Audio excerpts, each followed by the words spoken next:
where were you stuck before we met? What is it that brought you to working with me? What was your experience in the journey as we worked together and some of the outcomes of that?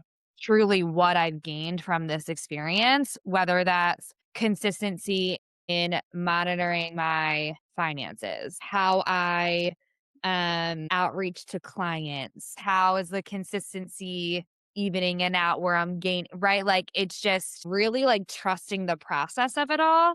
Because even reflecting back on my finances, because I just went through and did everything for my taxes, is like the second half of the year, I consistently was bringing in more than 5 grand a month. And like, yeah, that's what I was aiming for. And now, like, what I'm aiming for is consistently bringing in more than 7 grand a month.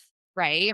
And yeah, we're going to have fluctuations in that. But as long as my average is above that 7 grand, like, I'm pretty much in the green. Right. Yeah. Well, that's kind of what I've been monitoring, and then, like, what I realized and again, like, we had to pay for a wedding and all of that. I was like, "Damn, I did not do a good job." No, Like, just a right? small. This is not my buffer anymore, right? This is my livelihood. So, actually treating it that way. So yeah, I think the biggest takeaway was gaining consistency in my processes for enhanced performance. Yeah. That's interesting. It's coming up with your clients too. Is there a specific way it's showing up with them? Yeah, like, in the sense that, like, how we typically characterize our performances is in, like, good or bad, right? The bad doesn't take away all the good that you've had, right? And, like, every performance doesn't need to be your best performance. It doesn't need to be a perfect performance, right? You might have some nearly perfect performances, that's great, Yeah. right? But that's not the goal. The goal is to consistently perform well and then consistently make that better and then Yeah. consistently make that better, right? So, and that's like been really resonating with them. And something that I've been doing is making what I call these athlete scorecards where they're picking their measurables and it's like their accountability and really understanding, like, oh, this is contributing to my success. Let's keep doing this. Yeah. And this is getting in the way. So what do I need to do to adapt or do differently? Yeah. Uh, yeah. Yeah, it's interesting. It's like the Scotty Scheffler, Tiger Woods thing about process over results, because if you try to focus on getting a result, you have no control over that, and it might mess you up anyway, but if you focus on the process, it'll create more consistent results, and I mean, I find, like, okay, I'm curious if you resonate with this, because for me, one of the crazy, crazy things is in a coaching business is what you just said. Like, the consistency of process that creates results is so not sexy. And so it's really hard to sell that. Like, no one wants to buy, well, let me make my process consistent.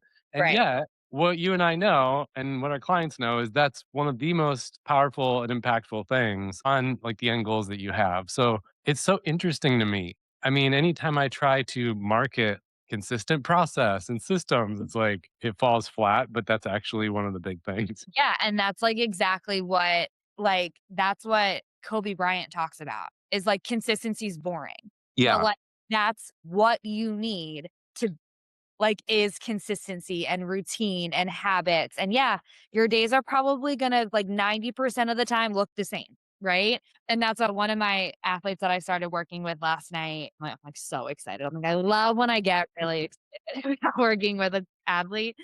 And one of the things that she wrote down for her goals was like, not riding the highs too high or the lows too low. Ride the highs, and I always ride the lows low.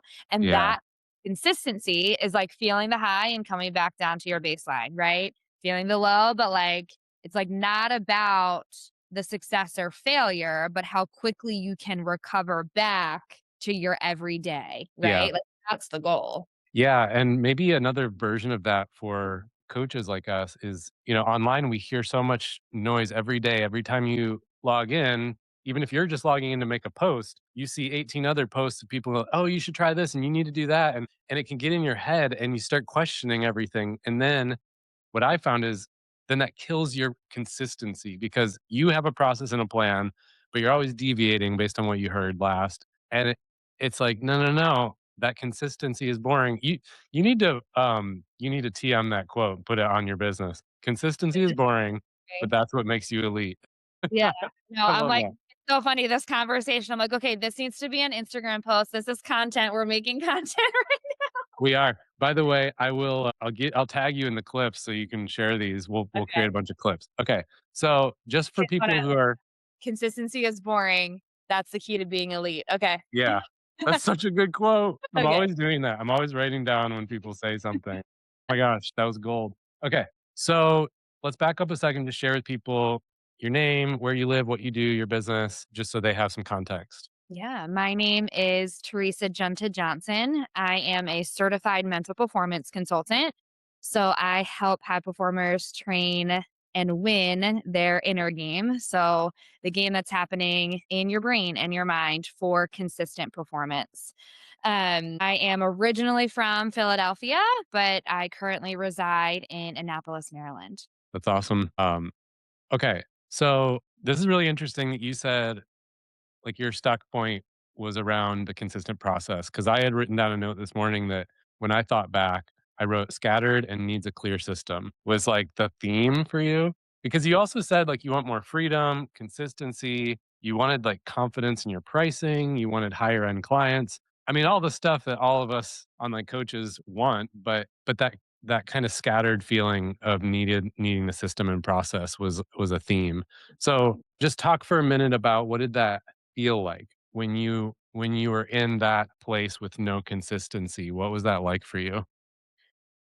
It was stressful. It was stressful. I think that's a good word to use. And not that that stress was bad, but it didn't allow me to gain traction in anything that I was doing because it was almost like I was flying by the seat of my pants. Like, oh, like, okay, this works. So we'll just do this. Or I don't really need to pay attention to this because I haven't in the past, right? So I think that that lack of structure did not allow me to grow the way that I wanted to, Yeah.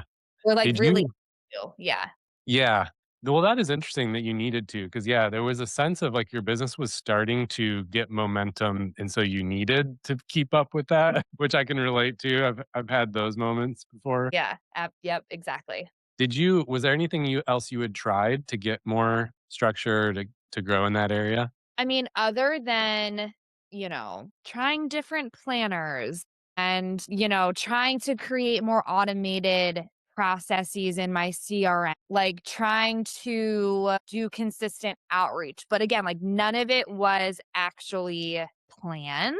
Yeah. And one of the biggest things, which like sounds so simple, but it's when you actually do it, it really does create a difference, is time blocking. And like, every Monday morning from 9 to 1 p.m., I am in deep creative work, right? Whether that is so creative that I'm thinking of new things or I'm developing workshops or, planning my keynote or whatever it may be, like that is dedicated time. And the amount of time that I have back is crazy. Not crazy. It's yeah, again, like very unsexy, hard to believe on the front end. Then you experience it and you're like, I mean, I just had it yesterday. Every Monday now, all Monday, no distractions, no meetings, no clients. I'm just like, I was deep in content land and it was actually really fun because of that. I went to my favorite coffee shop and it was like all day. And I mean, I couldn't have dreamt of that before, especially back in the corporate days. Like,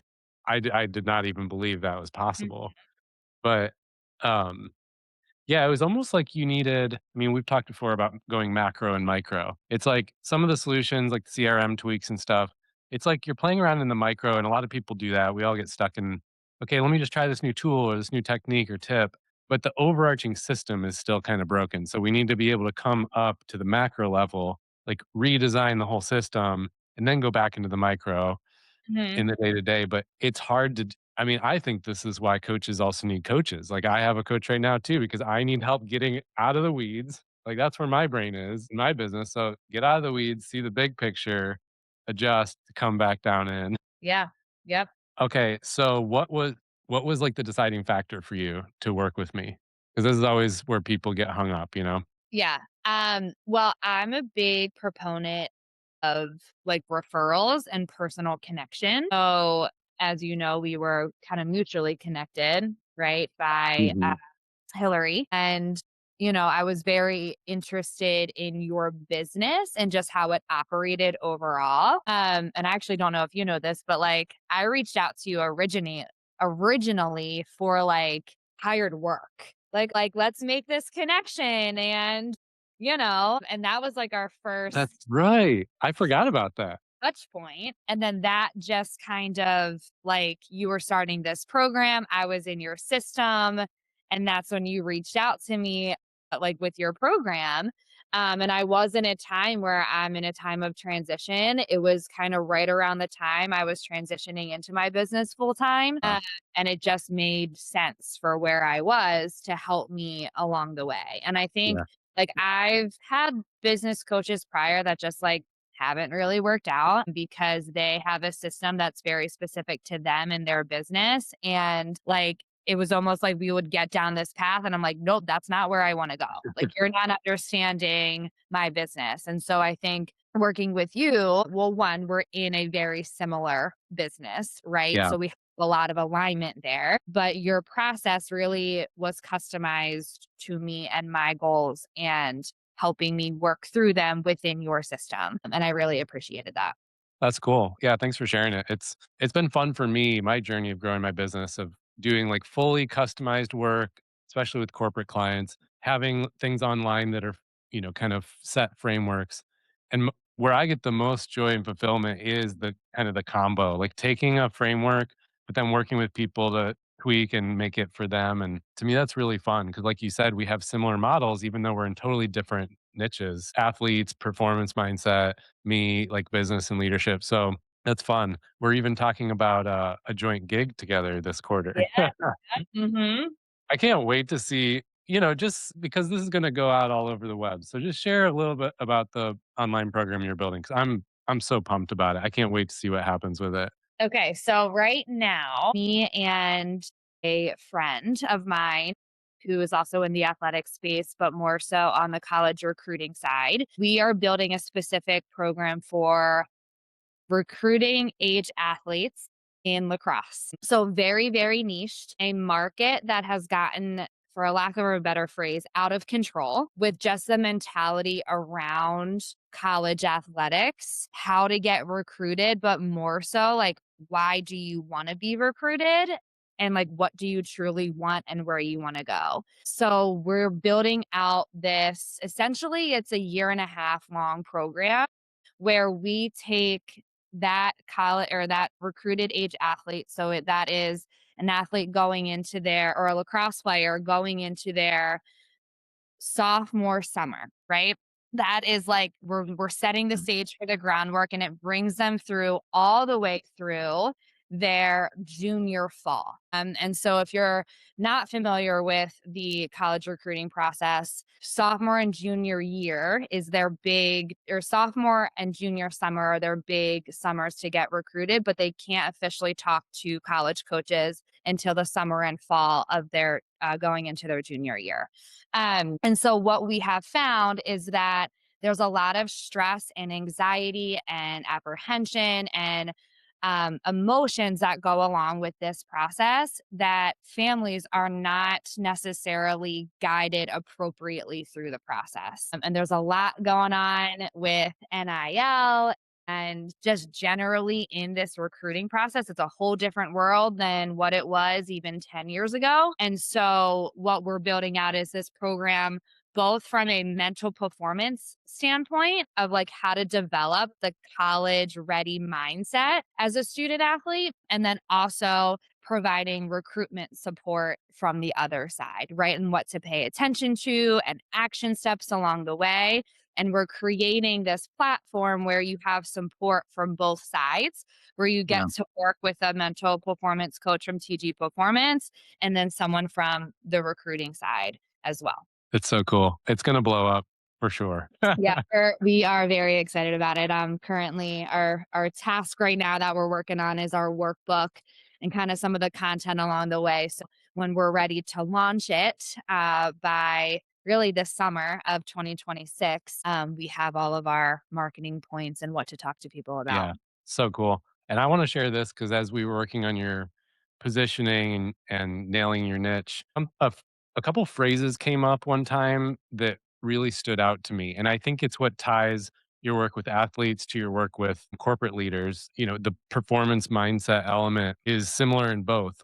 And you were talking about how we tend to focus on the tactics, and it's like, okay, I got to get out in the field and got to do all these things that I know how to do. Or as a leader, I need to get out on the field and do all these things. But at the end of the day, what's really holding us back from our true potential is usually the mind blocks, and Mhm.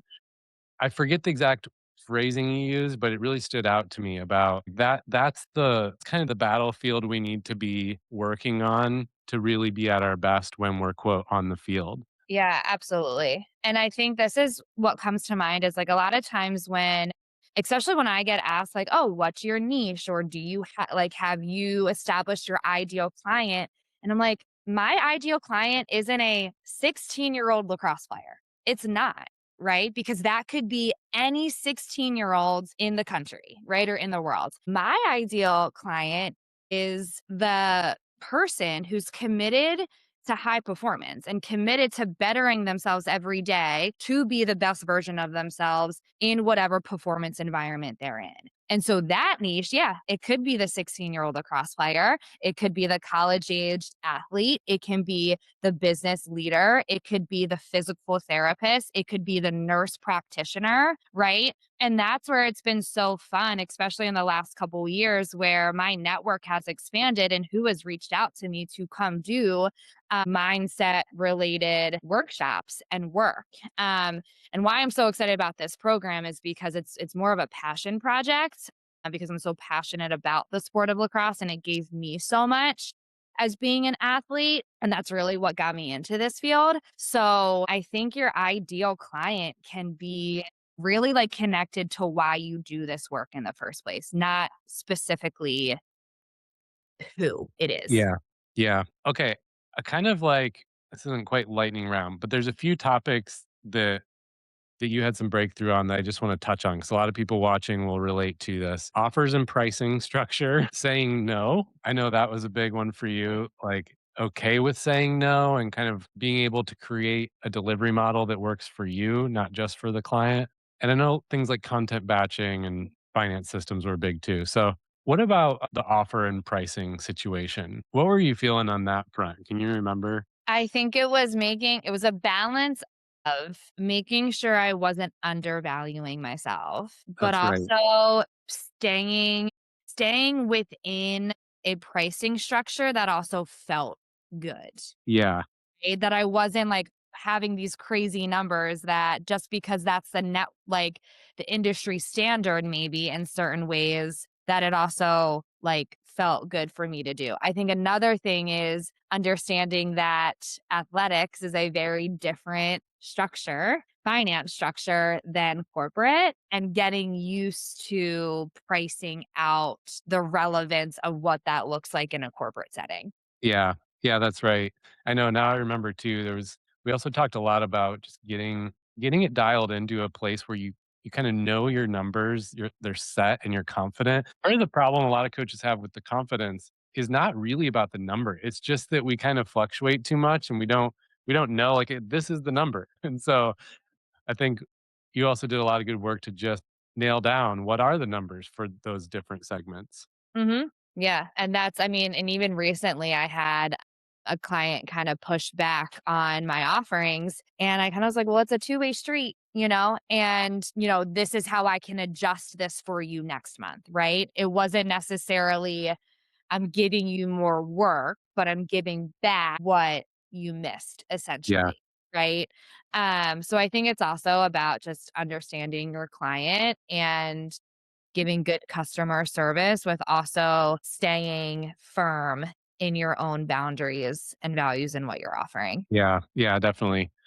Okay, and tell me about content batching. This is the part I don't really remember what exactly you adjusted or were working on. I think it was more, again, all about consistency and probably something I'm still working on. But what I have kind of like realized is like when I put too much pressure on it, it doesn't get done. So, like recently, like especially going into the new year, it's like what feels good this week, right? And if I have something to say, I'm going to say it.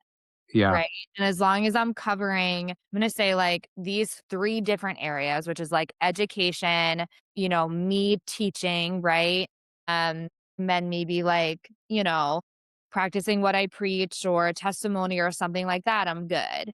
As long as I'm getting out there, right? It doesn't need to be something that's every day, but what I do try to do is post something every day, whether that's in my story or on my feed, just so I stay relevant, and that feels good.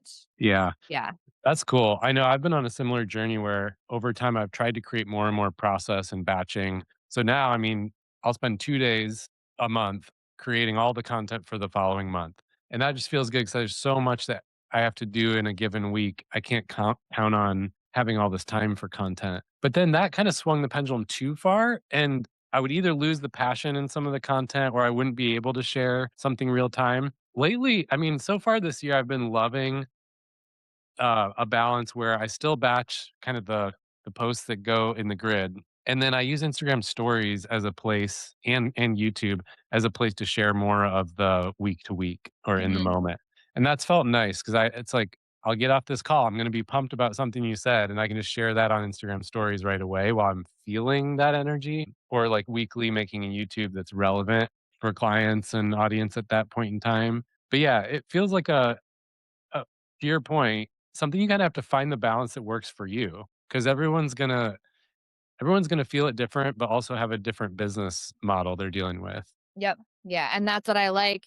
I have, like, certain like, "Oh, okay, this is, like, a couple weeks of content if I just, like, wanna throw something up," but it's like, for example, the Olympics start on Friday. Like, there is Yeah, going to be so much live content that that's can be right. taken out of the Olympics, right? Like, but that's not gonna be relevant necessarily in 2 months, you know? So that's too where I get caught up and just like, "Alright, just take it as it comes." Yeah, yeah. I didn't think about that. Wow, Olympics are gold for you. Mhm. Okay, so then 2 more quick topics and we'll wrap. One is hybrid delivery model, because we talked about different delivery models, you've tried different ones, and especially with your new program you mentioned, it sounded like some kinda hybrid would be good, where you don't wanna water down the quality by just giving people courses and worksheets on their own, that's not gonna help. But also you were already tapped out one-on-one, your time was kinda maxed out and you wanna grow and help more people, so tell me about that thought process. Yeah, I think, well, this with this college athlete ready program is what we're calling it right now. It is a little bit of a hybrid model just because they do get to do work on their own. And then there's a group like portion to it. And then there's also an individual component too. So it's how should I say this? My time isn't as spread as if I were to work with a one-on-one athlete in my current subscription model or membership model. This is a little bit more widespread. And something that I'm working on more recently and should come is TG performance is growing. So it's going to be more than just me as the mental performance coach within the organization, which is really exciting. So I think this is kind of how I'm getting my feet wet in that hybrid structure in a way. And because it's never totally felt good to me just to provide content to somebody and let them go. I find that my magic is in actually talking to somebody. Uh, being in front of somebody and presenting to somebody, and similar to kind of what we talked to is like customizing it to them, right? Yeah, We have a framework, but everybody's different and how they operate, right? So what works for me might not work for the next person. And so how do we just tweak a little bit of our system to apply to that next person? yeah, I love it. I remember early in my business when I was just doing one-on-one coaching and in-person consulting, it was like, "Okay, this is not scalable. I'm gonna be tapped out. I can only make so much money." So, I kind of, like, went full bore on online subscription membership. It's like, "Yes, this is scalable." And then after a few years of that, it was doing well. It's like, "Wait, no one's actually getting, like, transformation. I'm not building, like, a tribe of real fans and people getting great results." Because to your point, they're just on their own. They're not even getting through all the content, let alone and I remember thinking one day, I just need to do, like, retreats or something to give people that, like, in-person transformational experience, and it's that wasn't it either, but it kinda led to learning about the hybrid model, which I didn't know about before. Like, you can get scale and quality, and it's better for you, but it's also better for your clients because they Mm. have community with others, they feel like part of something bigger than themselves. It's like the identity transformation. I'm Yeah. part of this elite group that's doing this thing. Okay, so last topic is finances, and you kinda started with this one, but consistent process with that was a big one for you and one of the places you kinda landed the plane as we worked together. Yeah, I think it was just really knowing my numbers. Not that I didn't before, but tracking them in a way that made sense to me. Um, to make sure that I had enough buffer essentially, right? And being able to take care of myself, right? And my family and, be a part of that and also grow in the process, right? Until this became my full-time thing, it was just the extra money, Yeah. right? That's a whole different mindset, having it be all of it. Cool. Yeah, and, also knowing that this is something that I wanna grow because I think it is a different mindset when it just is, something you do on the side and you're fine keeping it as status quo and all of that, but if it's something that you really wanna grow, knowing your numbers is so important and where your money is actually going and also what you're putting it towards. Yeah. Yeah, you were like the ultimate use case because 'cause you're moving from side business to full on. You were adding new lines of business, but you're also getting married. So it's like the element of, bringing finances together and figuring out where the lines are. Oh my gosh, it's crazy. So, yeah, all right. Well, where are you headed next? Like what is the bigger goal and dream for your business at this point? Oh, that's a big question. So yeah, I actually just did this new vision board project from this women's community that I'm part of. Uh, And it was a fun because it's on a bingo board. So it's every time you reach a goal that you put in there, it's you play bingo. I'm like, oh, this is pretty cool. So just going over some of that impact is I'm reading through some of it. So, yeah, I think it's really just yes, do I wanna grow financially and have that and have it be financially successful? Yes. But what I've come to learn is the more impact that I make on a day to day and the more aha moments I have with people, the more that's going to support that financial growth, right? And so if I can scale that, right, and what that looks like, where it's not necessarily every one on one client, right, because that's kind of my bread and butter, right? That's good. It's more the bigger program um, entities that I would like to get involved with or that I would like to expand of what I'm already involved with. So, how are we making a bigger impact in the world of injured athletes, right? How am I making a bigger impact with the corporate leader and enhancing their mindset, right? Or the corporate teams? How am I making an impact with the college athletic team or athletic department, right? What does that actually look like? And I think that's where I'm at, where how do I make TG performance systems able to grow and expand in an impactful way? yeah, amazing. Well, I mean, what's something that's crazy to me every year that goes by running a business is how fast a year goes and yet how much changes and gets accomplished in a year. It's so wild to look back and go, "Oh my gosh, like that was only a year ago," with all the progress.